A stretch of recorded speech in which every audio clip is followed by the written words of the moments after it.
오늘 미가서 6장의 말씀은 매우 독특한 방식으로 서술되고 있습니다. 하나님께서 이 법정을 여십니다. 하나님께서는 재판장이시면서 동시에 고소자로 고발자로 나오시는데요. 특별히 이 피고는 언약 백성인 이스라엘 백성을 내세우고 있습니다. 그런데 이 재판의 배심원이 매우 특이합니다. 사람이 아닙니다. 산과 언덕, 땅의 견고한 기초들, 곧 창조 세계가 증인으로 소환됩니다. 왜 하나님이 이렇게 하셨을까요? 이 전체가 증인으로 왜 창조 세계가 전체가 증인으로 소환되셨을까요? 이것은 바로 이 재판이 하나님이 단순한 감정의 문제가 아니라 역사와 진실의 문제이기 때문입니다. 이 산과 언덕, 이 창조 세계는 인간보다 오래 하나님과 함께 해왔습니다. 이스라엘의 불순종도 하나님의 신실하심도 다 지켜본 증인들입니다. 그렇기 때문에 그들을 이 재판석으로 세우신 것이죠. 하나님의 판결은 그러나 무서운 말로 시작되지는 않습니다. 먼저 어떻게 질문을 하고 있습니까? 3절의 말씀 제가 한번 읽어보겠습니다. 이르시기를 내 백성아 내가 무엇을 내게 행하였으며 무슨 일로 너를 괴롭게 하였느냐 너는 내게 증언하라. 이 질문에는 분노보다 상처 입은 하나님의 마음이 담겨 있습니다. 마치 부모가 자녀에게 묻는 질문과도 같습니다. 내가 너에게 그렇게 잘못했니? 라고 부모가 아이들에게 물어보는 것처럼 하나님께서 이스라엘 백성에게 내가 너희들에게 뭘 잘못했니? 라고 물어보는 것이죠. 그리고 하나님은 그들에게 하나하나씩 하나님이 행했던 그 일들을 기억나게 하십니다. 애굽에서 종살이하던 이스라엘 백성을 건져낸 일, 모세와 아론과 미리암을 보내 지도하게 하신 일, 발락의 저주를 축복으로 바꾸신 일, 시딤에서 길갈까지 광야의 험한 길을 함께 걸어오셨던 일, 하나님은 단 한 번도 이스라엘을 괴롭히신 적이 없으셨습니다. 오히려 불평해도 인내하셨고 이스라엘 백성들이 배신하여도 포기하지 않으시고 돌아온 그들을 품으셨던 분이 바로 여호와 하나님이셨습니다.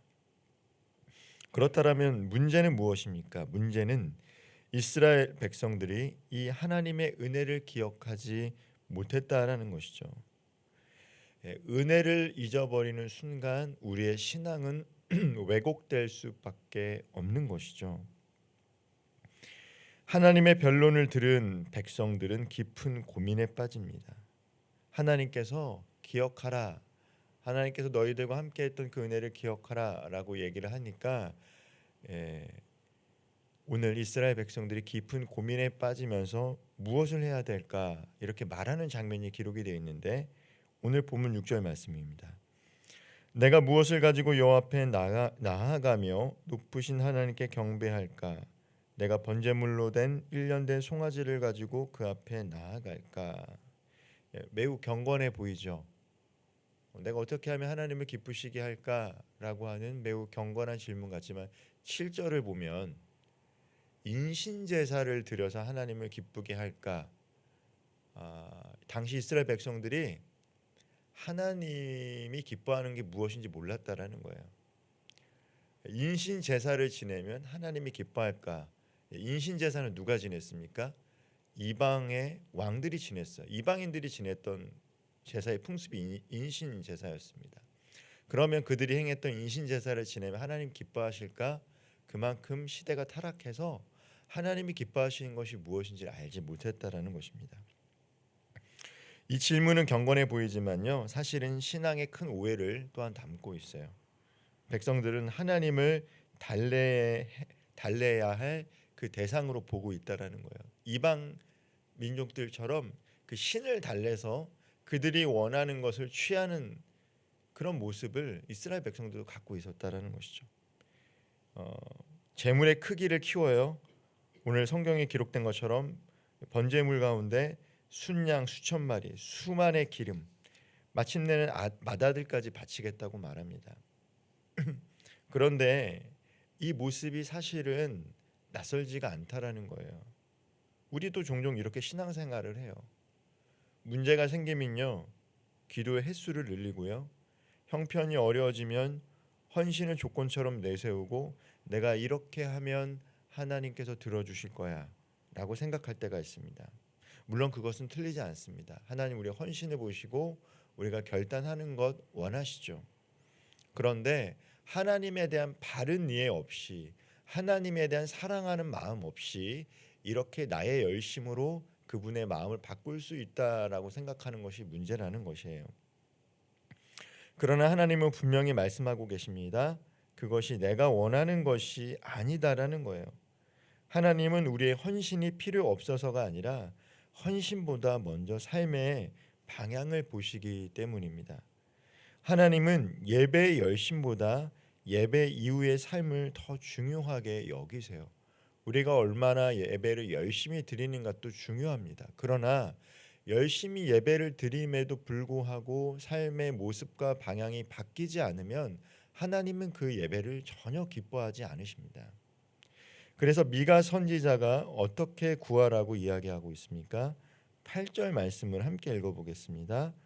사람아, 주께서 선한 것이 무엇임을 내게 보이셨나니 여호와께서 내게 구하시는 것은 오직 정의를 행하며 인자를 사랑하며 겸손하게 내 하나님과 함께 행하는 것이 아니냐. 미가서 말씀 중에 가장 중요한 구절이 미가서 6장 8절입니다. 신학자들이 미가서에 대해서 이야기할 때 미가서, 하나님께서 원하시는 삶이 무엇인가를 말할 때 미가서 6장 8절을 이야기합니다. 그리고 신학교에서 시험을 볼 때 암송 구절 100구절을 보는데 그 중에 한 구절이 바로 미가서 6장 8절입니다. 미가서 6장 8절은 꼭 암송해야 할 구절이라는 것이죠. 바로 하나님께서 기뻐하시는 삶이 무엇인지를 알아야 한다라는 거예요. 첫 번째가 무엇입니까? 정의를 행하라는 거예요. 정의는 법정에서 펼쳐지는 그러한 정의만을 의미하는 게 아닙니다. 이스라엘 백성들이 정의를 행하라고 할 때는 오늘 함께 읽었던 말씀 가운데 저울추를 속이지 말라라는 말씀이 정의와 연결이 되어 있어요. 제가 앞서서 계속 말했지만 정의라는 것은 무엇입니까? 돌아가야 될 사람들에게 돌아가야 되는 거예요. 경제적 이익이 있다라면 그 사람에게 돌아가야 되고요. 법적인 잘못을 했다라면 그 사람에게 돌아가는 게 정의예요. 그런데 이 정의가 이 저울추와 연관돼서 어떤 의미입니까? 마땅히 그 사람들이 받아야 될 것들을 속이지 말라라는 거예요. 그게 바로 정의라는 거예요. 우리가 일상의 삶을 살아가면서 정의를 행한다는 것 거창한 게 아니라 사람을 속이지 않는 것에서부터 시작됩니다.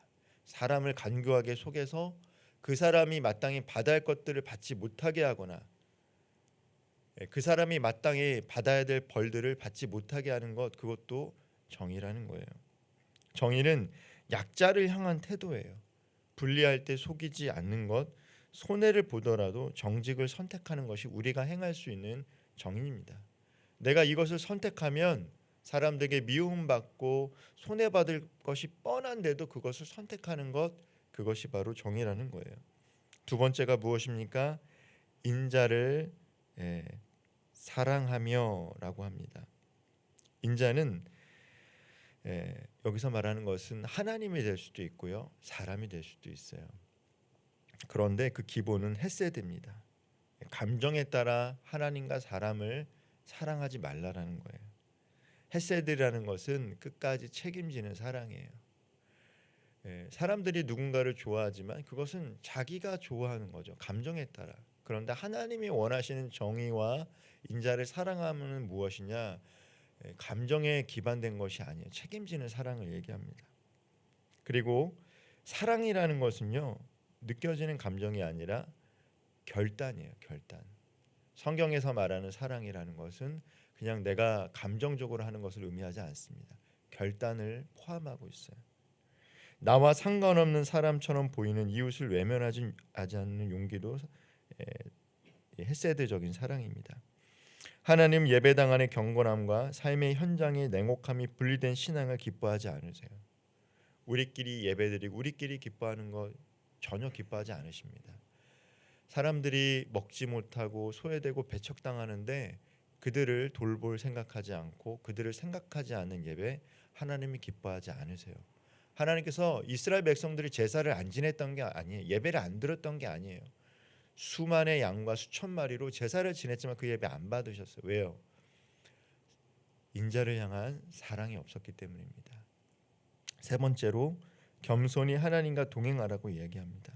겸손이라는 것은 흔히 나 자신을 낮추는 거라고 생각할 수 있지만 미가서에서 이야기하는 이 겸손함은 무엇입니까? 하나님을 앞세우는 사람이에요. 하나님 없이 나를 낮추는 것을 사람들은 겸손이라고 얘기하는데 그것은 세상에서 말하는 겸손이고 성경에서 말하는 겸손은 하나님을 앞세우는 삶이 바로 겸손입니다. 하루의 결정을 주님이라면 어떻게 하실까라고 질문하는 것이죠. 성공보다 순종을, 삶의 속도보다 방향을 선택하는 것이 바로 겸손입니다. 하나님은 마지막으로 이스라엘 죄를 이렇게 정리하십니다. 16절 상반절입니다. 너희가 오므리의 율례와 아합 집의 모든 예법을 지키고 그들의 전통을 따르니, 이 말은 단순한 우상 숭배가 아니에요. 성공한 세상의 방식, 강한 자가 살아남는 논리, 편리함을 신앙보다 앞세우는 가치관을 따랐다는 말입니다. 그래서 하나님은 선포하고 계세요. 그들이 먹어도 배부르지 못할 것이며 모아도 지키지 못할 것이며 뿌려도 거두지 못할 것이다. 선지자 미가를 통해 이스라엘에게 말씀하신 하나님은 오늘을 살아가는 우리에게도 동일한 질문을 하고 계십니다. 너는 지금 무엇으로 하나님을 만족시키려고 하느냐? 너의 신앙은 국한된 장소에 있는 예배로만 끝나는 것이 아니냐? 너는 누구의 가치관을 따라 살고 있느냐? 하나님이 구하시는 것은 대단한 업적이 아닙니다. 정의롭게 살아가고 사랑하며 살고 겸손히 하나님과 동행하는 삶입니다. 이 길은 쉽지 않지만 가장 아름다운 길이며 가장 복된 길임을 말씀해주고 계십니다.